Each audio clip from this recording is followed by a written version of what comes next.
What options do the Toronto Maple Leafs have when it comes to Mitch Marner's future here in Toronto? Let's get into it on today's edition of the Locked On Leafs podcast, part of the Locked On Podcast Network. It's your team every day.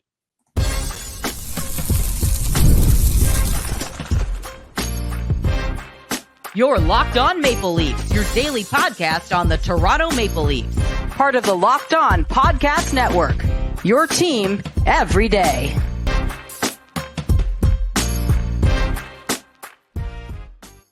Hello and welcome into the Locked On Leafs podcast, a daily Maple Leaf Center podcast hosted by myself, Mike DiStefano, and my co-host, Dave Morassutti. Today's episode is brought to you by Game Time. Download the Game Time app, create an account, use the code LOCKEDONNHL for $20 off your first purchase.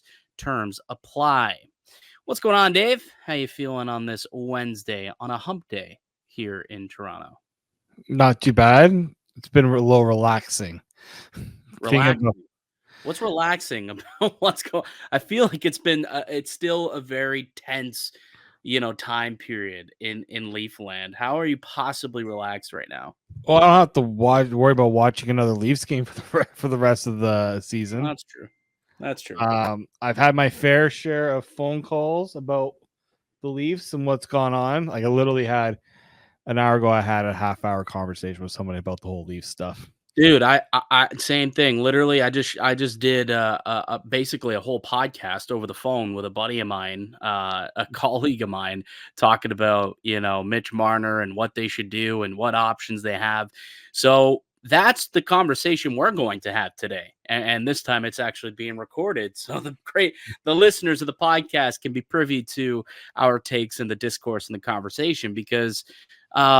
When it comes to Mitch Marner, it's clearly a polarizing conversation because he's a local kid and he is very talented. I mean, we're talking about a guy who pushes up on 100 points each and every year. He's, top 10 Selke candidate. He was named a finalist last year for the Selke Trophy. So we're talking about, one of the best two-way forwards in the game who also touches up on 100 points. He's a spectacular player. Twice was named the first team all right winger in the NHL. So he is a spectacular player. That being said, he's become the whipping boy here in Toronto. And this isn't the first time. Usually in the springtime, people have something to say about this guy because he no-shows. He's been a ghost. He's been the, the invisible man? Is that what the Yeah, the invisible man, the ghost man, whatever you want to call him, whatever that Toronto Sun article was. I think it was Invisible Man. Over the course of the playoffs, and this year it seemed to really, really get a lot of Leafs Nation angry to the point where I think a lot of people are just kind of done with Mitch Marner in Toronto, and now everyone wants to try and trade him away or see what options the Maple Leafs have. So why don't we have that discussion? There's really three things that the Maple Leafs can do here when it comes to what can happen with Mitch Marner. So I'll lay them out, and then we can kind of break them down one by one. So the first thing that they could do, Dave, they can engage in contract talks and possibly extend him as soon as July 1st. That is a possibility. So that is option number one, right? Just re-sign the player. Possibly. Option number two, they could play out the final year and make Mitch prove that he's worth the money that he wants. Because as of now, I don't think that he has proven it. So they could try and play it out and see maybe, okay, they could do something they did like with William Nylander, where they signed midway through the year. They finally came to an agreement, or possibly, take it all the way down like we saw happen with Steven Stamkos years ago, where they re-sign him after the season if he's proven that he's worth the money that he wants. That's also another possibility. And then the third option that they have with Mitch Marner is to approach him and see if he'd be willing to waive his no movement clause and see if they could find a trade partner to move Mitch Marner. Those are pretty much the three options that the Maple Leafs have as of now going into the summer with Mitch Marner. So let's start from the top. Let's dive into that first option that I discussed, where they can engage in contract talks and potentially extend him this summer. There's been a lot of discourse around what number Marner's camp might be looking for. Dave, what kind of numbers have you heard that are being thrown out there on the various platforms that we've heard from, the Friedmans or the Myrtles or the Kiprios or the Dreggers? Like, is there certain numbers that they're hearing and relaying to the public that we could talk about? I've heard it's in, like, let's go with the full 8-year term, in around the $12 billion range. Yeah. Again, that's with the assumption always with the cap increase, but basically between what Nylander got and what Matthews is getting. Which is what we always assumed Marner was going to ask for. Correct. That ain't happening here in Toronto, Dave. That ain't happening.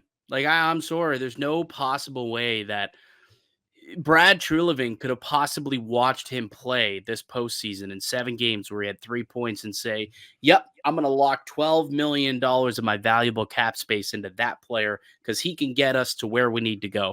There's no chance that thought crossed Brad Treliving's mind. So I do not see a way, honestly, Dave, if that is the number. Again, we don't know this for fact, but if that is the number that Marner's camp is going to try and dig their heels into this summer to try and get an extension done. And he came out on media day and said he'd like to stay here long term. The goal is to remain a Maple Leaf. He loves being a Leaf. He's treated as a god in this city, according to Mitch Marner. But if that number is 12 million on an 8-year term, I don't see that happening this summer. There's no chance that Brad Treliving signs that deal, in my opinion. No, and yes, when you look at the last time Treliving signed, we'll go back to his Calgary days. He only signed one player to a double-digit contract, and that was Jonathan Huberdeau. Oh, well, and I think if you wanted, if there's a cautionary period, a cautionary tale for Brad Treliving, the Huberdeau one would be one. Now, he obviously went on to sign 2 more since coming to Toronto, and Austin Matthews and William Nylander. The caveat difference is with Matthews, it's not an 8-year deal. So in a way that gives a little bit of flexibility. You're not locked into 8 years on that deal. The Nylander one, we've discussed that deal many times. An overpay by the Leafs, through an 8-year term based on not an egregious overpay, considering a lot of people will consider it a massive overpay because this guy went from a $7 million deal to a almost $11.5 million deal. But when you look at what the cap percentage is going to be year over year, it's in the ballpark of probably where he should be, considering he's like a 90-point, 40-goal guy, and that's where he's been the last couple of years. So he's in that ballpark at least. Right, in that 13% range. I think for Brad Treliving, it's a realization that, we've already given Matthews his money. We've already given Nylander his money. JT, I mean, he's not going to get that money either. Like, we already made that perfectly clear. But when you look at the team needs going forward, is it a bigger need to keep Mitch Marner around, or is it a bigger need to finally address the elephant in the room, and that's the blue line? And they've just had no cap space to properly go out in the market and go and get a big fish, or go after, even in a trade, to see if they can go out and land a top tier defenseman. It just hasn't been in the budget. Let's be honest here. This just hasn't been it hasn't been a priority. And at some point, I think Brad Treliving is going to realize this. The blue line needs to be a priority. Yeah, and I don't think it's at some point. He realized that the second he took the job, and he's already done some significant work to that blue line to kind of reshape it, bringing in the types of players that I think he wants moving forward, like with the Labushkins and the Edmondsons of the world. Now he wants to find those guys, but in Super Saiyan form, legitimate top pair, top four type of guys, like a Chris Tanev, who's going to be an unrestricted free agent this year, a Brett Pesce, who's going to be an unrestricted free agent this year, a Brandon Montour, possibly, if you're looking for a little more offense from the back end, will be an unrestricted free agent this year. So, you want to possibly keep some money available for that going forward.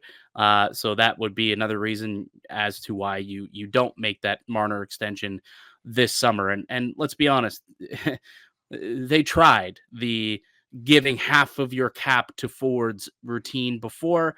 It did not work out. I would imagine that cannot be part of the program moving forward, which is ultimately why it's likely we see somebody go. And today's conversation is stemming around whether or not that'll be Mitch Marner. Let's take a break. Let's come back and we'll talk about the two other options that the Maple Leafs do have with William Nylander, whether it's playing out the final year and seeing if you could work something out later on into the season, or the other option, which seems to be the one that everybody wants, which is to trade him. So we'll discuss those into more detail on the other side. And did Auston Matthews get snubbed out of an MVP nomination? I'll make my case as to why I think he did. That's coming up in a little bit. I'm Mike DiStefano with Dave Morassutti. You're listening to the Locked On Leafs podcast, part of the Locked On Podcast Network. It's your team every day. Today's show is brought to you by Game Time. Game Time is an authorized ticket marketplace of the NHL, what makes getting playoff tickets even faster and easier. Prices on the Game Time app actually go down closer it gets to puck drop with killer last-minute deals, all-in prices, views from receipt, and the lowest price guarantee. Game Time takes the guesswork out of buying tickets. They've got last-minute deals, flash deals, zone deals, all-in pricing, and they've got the lowest price guarantee, or Game Time will credit you 110% of the difference. Take the guesswork out of buying NHL tickets with Game Time. Download the Game Time app, create an account, use the code LOCKEDONNHL for $20 off your first purchase. Terms apply. Again, create an account, redeem the code LOCKEDONNHL for $20 off. Download Game Time today. Last minute tickets, lowest price, guaranteed. There is no I in team, but there is one in Indeed, and that's the hiring platform you need to build yours. When you're hiring, you need Indeed. Indeed is the hiring platform where you can attract, interview, and hire all in one place. They streamline hiring with powerful tools that help you find match candidates. With Instant Matcher, over 80% of employers get quality candidates whose resumes on Indeed match their job description the moment they sponsor a job, according to Indeed US data. Indeed does all the hard work for you. Indeed shows you candidates whose resumes on Indeed fit your job description immediately after you post, so you can hire faster. Indeed's hiring platform matches you with quality candidates instantly, and even better, Indeed is the only job site where you only pay for applications that meet your must-have requirements. Indeed is an unbelievably powerful hiring platform, delivering 4 times more hires than all other job sites combined, according to Talent Nest back in 2019. Join more than 3 million businesses worldwide that use Indeed to hire great talent fast. Start hiring now with a $75 sponsored job credit to upgrade your job post at Indeed.com/locked-on. Offer good for a limited time. Claim your $75 credit now at Indeed.com/locked-on. Indeed.com/locked-on. Terms and conditions apply. Need to hire. You need Indeed. Welcome back into the Locked On Leafs podcast. Mike DiStefano and Dave Morassutti with you. We're a daily Maple Leafs centric podcast. Just because the Maple Leafs season is over, our podcast don't end. We got new episodes continuing to come out each and every weekday, Monday through Friday. So stick with us all throughout the playoffs and all throughout the offseason. Subscribe to the Locked On Leafs podcast on YouTube or wherever you get your podcast from. We're going to continue our discussion on what the Leafs options are with Mitch Marner. We already discussed that option number one is quite simply sign him to an extension starting July 1st. That is an option, or at some point throughout the summer. There are 2 other options that the Leafs have. The second option is to play out the final year, right? Sit there and say, look, we're not ready to give you the $12 million-ish that you are asking for. But we still think that you can be part of this group moving forward, but you need to prove yourself, right? You did not prove yourself this year. There was no way that you allowed yourself to get paid $12 million based on the performance that you put on back in April. in May. No chance whatsoever. So you got to prove yourself and prove to us, ownership, prove to the fan base, prove to the general manager, the coach, whoever, that you are worth that money. So playing out the final year is an option, and trying to extend him later on before he becomes a UFA. That is another option. Well, you brought it up in the previous segment. You brought up Steven Stamkos. Not once, but twice. The Lightning are like, you know what? We're going to kind of let you play out the year. We'll even let you get to the free agency process, and then we'll see if we can fit you in on a contract. First He time. never got there. He never got there. Well, yeah, he technically he had a meeting, but he never got close to actually signing with another team. He ended up going back to Tampa. Yeah. This time around, like if you went to training camp last year, you would have thought that there was a very small chance that Steven Stamkos was going to be returning to the Lightning. He plays a season. He gets another 40-goal season, over 90 points. The Lightning are like, I think we can maybe make some room to find a way to get a contract to work.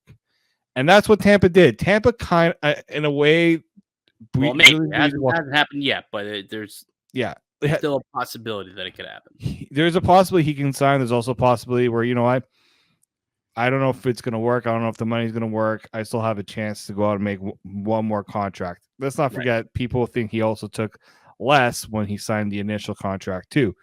Yeah. So Breezeball, essentially what he did was he kind of put the ball in Stamkos' court, kind of like how the Leafs put the ball in Willie's court when they told him, play the season. We'll try to figure out the contract that way. So the Leafs could definitely do that with Marner. It'd be interesting to see how, if that is the route they decide to take, how Marner deals with, the on ice performing with that pressure, and two, the constant questions that will come about. Like, he's not William Nylander. Nylander's like, no, my agent's handling it. We can get to that part in a second, but I do want to get to the difference, I think, with, allowing Willie to go deep into the season without an extension, then starting the year without Mitch. I think there was a willingness and a knowingness from the Maple Leafs that they wanted to bring Willie back for sure. They were just trying to figure out a number that worked for both parties. I'm not sure that's the case when it comes to Mitch Marner. I don't know if the Leafs are as willing to bring back Mitch Marner. So you go into this final year because what you're doing is you're risking losing him to free agency, right? You're risking walking him to free agency and getting nothing for the player if at the end of the season you both just can't come up with an agreement on a contract. I think the thought process was, we'll figure it out with Willie. We want him here. He wants to be here. We just got to hammer out the fine details. They had a ballpark that they knew they wanted to be in, and they got there.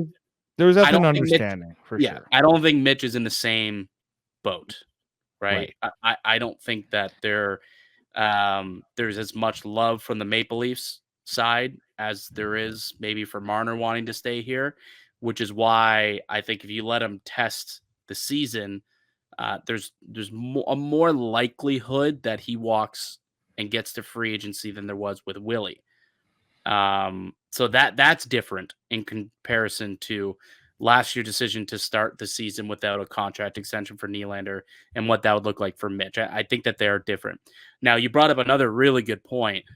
Nylander's calm as a cucumber. Like the contract meant, like the discourse. Now, first of all, there wasn't a lot of discussion actually throughout the season. He kind of laid it out on day one of training camp. He's like, I don't care to talk contract. We've got plenty of time to figure it out. There's that interview sit down he did with Elliot Friedman ahead of the season. He's like, I mean, there's lots of time. Like, I'm not worried. And it didn't impact or affect his game. He was fantastic this year. I'm not so sure that Mitch will be able to perform to a similar level with all this pressure, because if there's one thing that we've seen out of Mitch Marner over the course of his career is when the pressure is high, he crumbles. So I don't know if he can go into a season like this where he's in a contract year where it's basically go out there and prove it. You got to be your best self in order to, make the money you think you're worth. I don't know if he's going to be able to go out there and play at his best, because he's yet to show us that he has been able to work through, that type of pressure and blossom. Like, if anything, he completely has collapsed throughout his career when the pressure's on. Well, I don't know if you saw the recent Leaf report from Myrtle and Siegel, and James Myrtle, very damning things he said about Marner and how basically he hasn't had a conversation. Like there's been no relationship between Myrtle and Marner in 6 years. He's like, apparently he's been like, well, I don't know how the exact term he uses, almost like he's been kind of shelled aside, like in that regard, and he doesn't even know why. That apparently Marner has guys kind of going after media people. Sure, but like, does that have anything to do with the contract extensions? No, this was like from years ago. Like, actually, it might have been from the first time he had. No, but I mean, like, I don't know. We don't know for sure if that's the reason, but what it shows to me though is we know that Marner has a camp that's very involved in a lot of things like that, and I wonder how, for his sake and for the camp's sake, if they even want to go that path, like of him having to play the year and constantly talk about this contract situation. Yeah, no, exactly. Which is why I think that, option 3 might be better. Option number 3, everybody. Both scenarios. But before we get to option 3, yeah, I do want to say, like, the where it does get kind of interesting with this play out the final year and risk letting him walk scenario. Treliving did that before. Yep. With Johnny Gaudreau. Yep. And it sunk his franchise. It sunk that franchise. Like, it did. They went all the way. Was it the conference final or maybe the second? No, second round. They lost second round. Yeah, lost to Edmonton. But it was like they beat Dallas. It was a really good series. They went to the second round. It was a really good series. And then they ended up, Gaudreau decided to walk, go to Columbus, and then days later, Tkachuk decided, all right, I'm out, trade me. I'm not going to sign an extension here. And the obviously the franchise buckled and hasn't been able to recover since. You got to make sure that history doesn't repeat itself here in that regard. And is Treliving thinking that? And that's where he's kind of worried about the possibility of letting him play out the year, which is why, now to transition into it, option number 3 could potentially be maybe a more likely scenario than allowing it to play out the whole season. We'll get to option number 3 on the other side. You're listening to the Locked On Leafs podcast, part of Locked On Podcast Network. It's your team every day. All right, game off. We got to pause here to talk about Monopoly Go. I know what you're saying. Flag on the play. You already talked about that, but there's just so much good stuff to get to in this game. In Monopoly Go, you can team up with your friends for timed tournaments where you work together to build up each other's boards. The more you win, the more awesome prizes you unlock. And there's so much to get. You can get unique stickers, cool new playing pieces to travel the boards with, hilarious emojis for taunting your friends. Plus, Monopoly Go feels new and exciting every day with constantly changing tournaments and challenges, a ton, including their own unique mini games like digging for treasure or a robot pachinko machine. And there's always new timed events that help you win big. There's always something fun to discover in Monopoly Go. So get off the bench and go download it now free on Google Play or on the App Store. Game on. Welcome back into the Locked On Leafs podcast. Mike DiStefano and Dave Morassutti with you. We're going through the 3 options that the Maple Leafs have when it comes to navigating their Mitch Marner situation this summer. Option number 1, as previously discussed, engage in contract talks and sign him this summer. Option number 2, play out the final year. And yet you're risking losing him to free agency, could potentially walk, but you're also telling him to go out there and prove that you're worth the money you think you are. Because, if you play it out and they take you to a Stanley Cup final, I don't mind paying him $12 million at that point. If he unlocks Super Saiyan playoff mode, then he'll have earned that contract. So that is still a possibility as well. Now, I don't think it's likely that happens realistically. Based on the fact that Treliving's been there before and it really, really did not go well. And the Maple Leafs have a long history of letting guys walk too that, has not proven to be a good thing. Like Hyman, let him walk. JVR, walked, got nothing for it. Bozak, Barry, Freddie Anderson. Like there's just a plethora of guys who've just been big pieces that they didn't get anything for, and they just walked straight into free agency, and it left big giant holes in the depth of this team. So Tree Living and the Maple Leafs as an organization have both seen that not really work out sometimes, which is why option 3 I think is a likely option, and one that is going to be talked about immensely over the course of the next couple of weeks, months probably. And that's to approach Mitch Marner and see if he'd be willing to waive his no movement clause. See if he'd be willing to find a team and see if there's somebody willing to go to. Just kind of let them know, look, there's no extension waiting for you.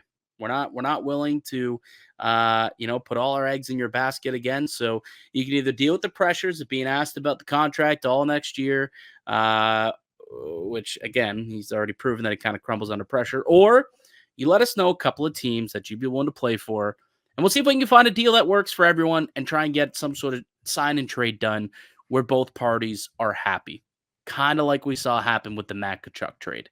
Now, granted, the Tkachuk deal did not turn out well for Tree Living or the Calgary Flames, but it is a framework of a process that has been done before, a process that Tree Living has been through before.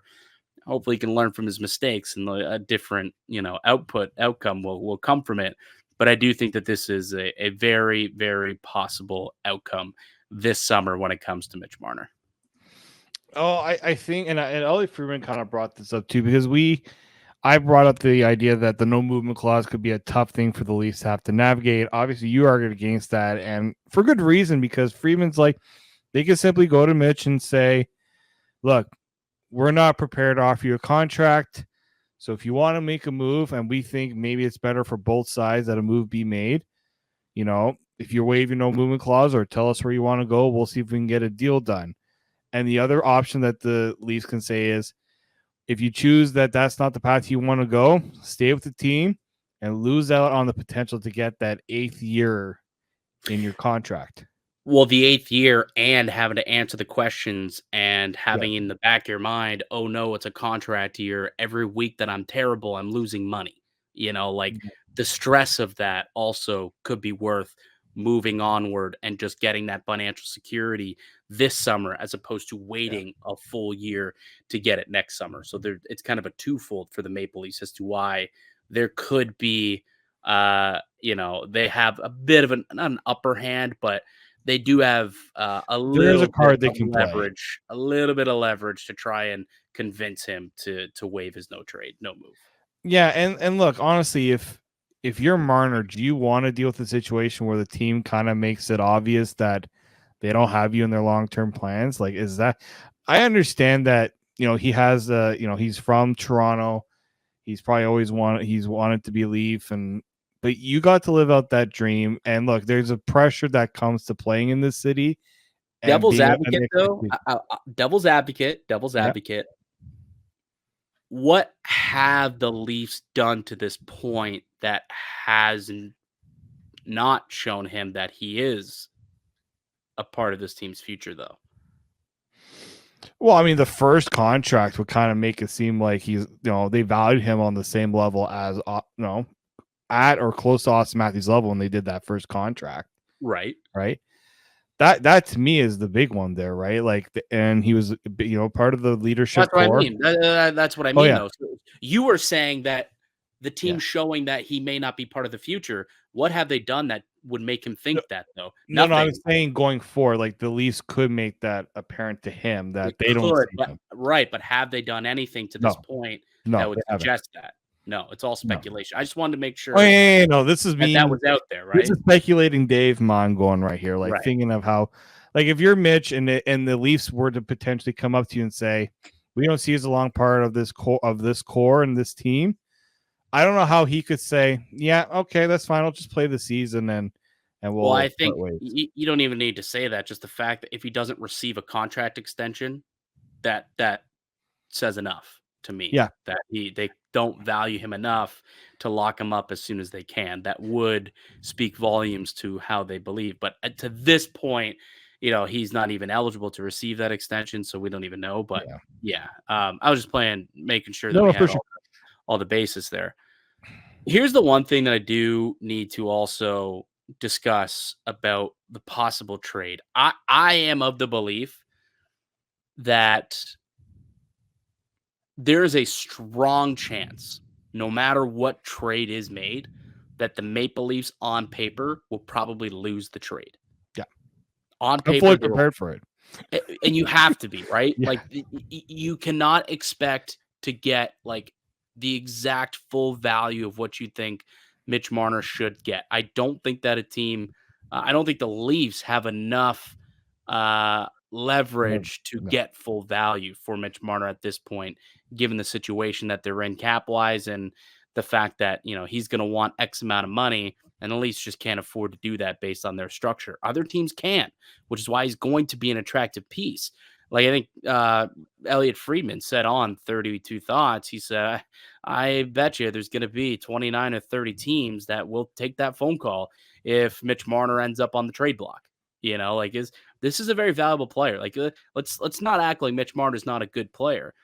And there is a very strong possibility that Mitch Marner goes to a different market, a different team, and flourishes and flourishes in the playoffs and goes on to win a Stanley Cup. It's very possible that this could happen. I actually think that's likely. You get out of the limelight of Toronto, you get out of the spotlight, the pressure is not on you as much. And this guy, when he's playing free, is a much better player than when he's got a whole lot of pressure on him. So I think it's likely that he actually does succeed a lot more in a different market than he does in Toronto. But Leaf fans need to be prepared for that because it's likely to happen. But that being said, if we go back and listen to the Locked On Leafs podcast episode the day after the Matt Tkachuk trade, I guarantee you we came out and said Florida got fleeced because Jonathan Huberdeau was an MVP candidate. Yep. Who's the defenseman? Mackenzie Weegar, a top pairing defenseman. Top pair defenseman, maybe a number 3 if you want to really stretch it. They got a first-round pick out of the deal. On paper, it looked like the Panthers got fleeced and lost the deal. But they got a different player in who gave the team a bit of a different minutia. And look how it worked out for them. They went to a Stanley Cup final, and they're looking pretty decent in the playoffs right now, too. So losing the trade on paper isn't necessarily the worst thing ever, but getting that additional cap space and changing the minutia of the group could turn out to be a better formula that could lead to better team success. Yeah. So that's something that I think Leaf fans need to be prepared for and be open to if a trade does come through this summer. I'll say 2 things about that, and I think you're totally right. One, I look at the Jack Eichel situation, and it's a little different because basically he said trade me to a team that's going to give me the operation that I want. But Buffalo's hands were tied to Vegas and whatever Vegas was going to offer them. But when you think about what they got back, it didn't look terrible. It's just Buffalo's a team that just hasn't been able to be good. that's right? I didn't think that trade was actually that bad. I thought they did pretty well in that trade. They did pretty decent, right? The thing that we talk about whether the Leafs are going to be a little bit limited. It also depends on how much cooperation you get from Marner. If Marner goes, I only want to go here, right? How flexible will he potentially be in a scenario like this? Because if the Leafs can get a couple of teams interested here, then that's where you can potentially line up a better deal for yourself. So you're not making out as bad as what could be expected in a deal like this. So then doesn't turn into Taylor Hall, right? Exactly. Where Taylor Hall he had a no move, gave you one team, I want to go here, or Patrick Kane. When Patrick Kane wanted to go to New York, he said, I want to go here. It's the one team, just make it happen. Even Tarasenko from when Ottawa was trying to trade him. Tarasenko, same thing. He was like, all right, the best we're going to give you is a third because it's the only team Tarasenko wants to go to, so that's what you're going to get. It certainly does. It could happen that way. Now, Marner's in a bit of a different situation, thing is too, any trade you make for Marner, I would imagine would be a sign and trade, and you would, be committing a lot of money to him also, which I think teams would look at and say, look, we got to pay this guy a lot. So we're not willing to give up as Yeah. much assets and capital because we then will have to give up, this much money to sign Mitch Marner long term. So yeah, there's going to be a lot of moving parts, I guess, when it comes to Mitch Marner and how they go about it this summer. Is there any like interesting landing spots that you think maybe Marner would be interested in going? Like, I know I would. everyone's got the trade proposals already out there that they're talking about, and I'm sure we'll do hours at Oh, some point. We'll all have lots of time to comb through it and have some fun there. But like, is there any legitimate destinations that you think Marner, might be interested in going to? So one that I thought of right off the hop was Chicago. Go and play with Connor Bedard. You get to play with a perennial goal scorer. Kind of a seamless fit there for him. Mm-hmm. And they don't have a lot of caps, like committed to a lot of guys. So they got cap space to sign into whatever you want. Original 6 team as well. Pittsburgh has kind of been in the back of my mind, although the cap space. It's not cap space. I went and looked at the raw, like Pittsburgh. They have nothing to give you, and that was my issue. Nothing to give. So Pittsburgh, it's like Sidney Crosby. No, it's just like they. And Sid would turn Marner into legitimately an MVP candidate, probably. Yeah, probably. He'd play with him or Malkin. Like, you pick your poison with that. Like, that team's kind of been in the back of my mind quite a bit ever since I was thinking Nashville is an interesting market that players typically like to play in. If you want to get away. And a dark horse for me was Anaheim. Yeah, Anaheim, another warm weather spot. Good young core. He could go in and kind of be that veteran in the room. And I mean, I don't know. Calling Mitch Marner the veteran in the room seems like an oxymoron. but I know. But it's like it's that situation where they want to be out of the basement at some point. They got a lot of good young draft picks. They've drafted enough good young players that it's time to now move forward a little bit here with the build a little bit.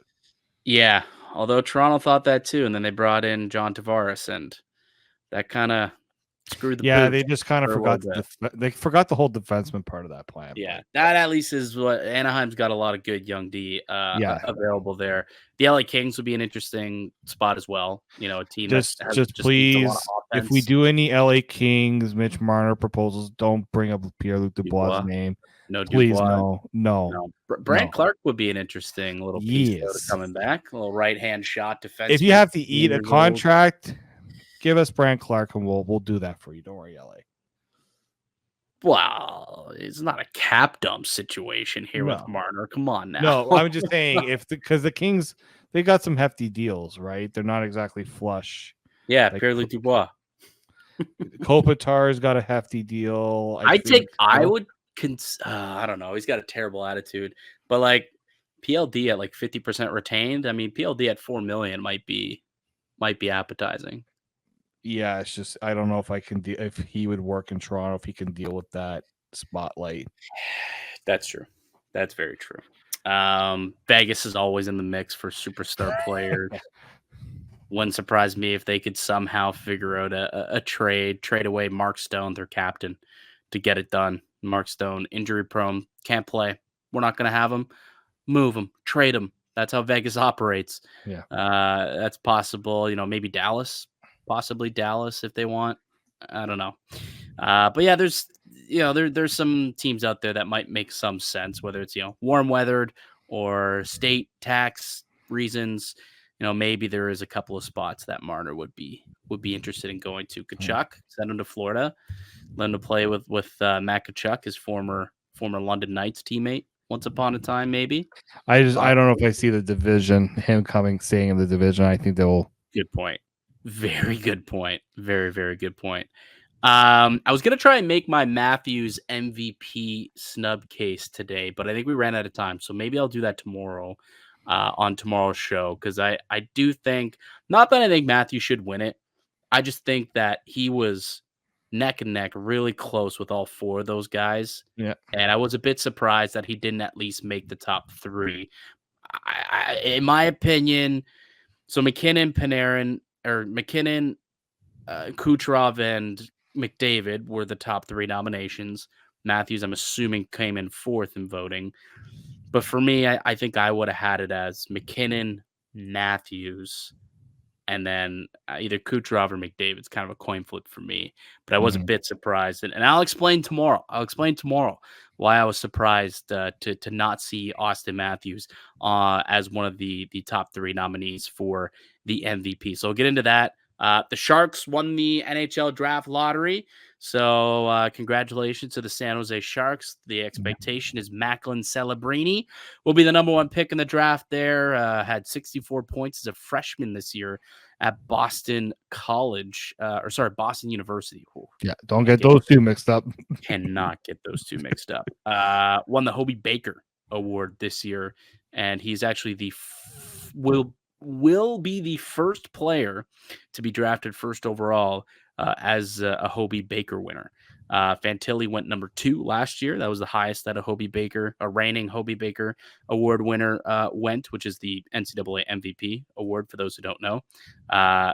Sounds as though Celebrini is most definitely going to end up being the number 1 overall draft pick, and hopefully will give the Sharks a really, really solid player long term. The Maple Leafs are set to pick number 23 overall. I believe is the number that they're locked into, and that's set in stone right now. Quick pop quiz. Can you think of a stud player in recent history who was the 23rd overall pick, Dave? Oh God, no, I can't. Damn it. Let me give you a quick hint. Oh, as we were recording this podcast, he scored a goal. Oh, I thought we were going with Pasternak, but I think Pasternak was lower. I think he was like 26th. Yeah. Oh, it's got to be someone on the Stars. Stan Coven or Wyatt Johnson? Wyatt Johnson. I love me some Wyatt Johnson. 23rd overall pick a couple of years ago. So stud. Can the Leafs find a diamond in the rough, Wyatt Johnson, at 23 overall this year? I don't know. That's also discourse for the next 6 weeks or so, as we still got daily podcasts for you guys here for Locked On Leafs. And like I said, the season might be over, but Maple Leafs hockey's 365. We all know that. Never a dull moment in Leafland. So make sure you're following along all throughout the playoffs and all throughout the offseason. We'll be hitting you up with everything you need to know about your beloved Toronto Maple Leafs. That'll do it for us here today on the podcast. I'd like to thank you all for listening and supporting the show. You can subscribe to the Locked On Leafs podcast on all platforms and receive daily Leafs content. Follow myself on X at Mickey_Canuck. Follow Dave at D_Morassutti. Follow the show as well at Locked On Leafs. We'll be back with another episode for you guys tomorrow. But until then, keep it locked right here on Locked On Leafs.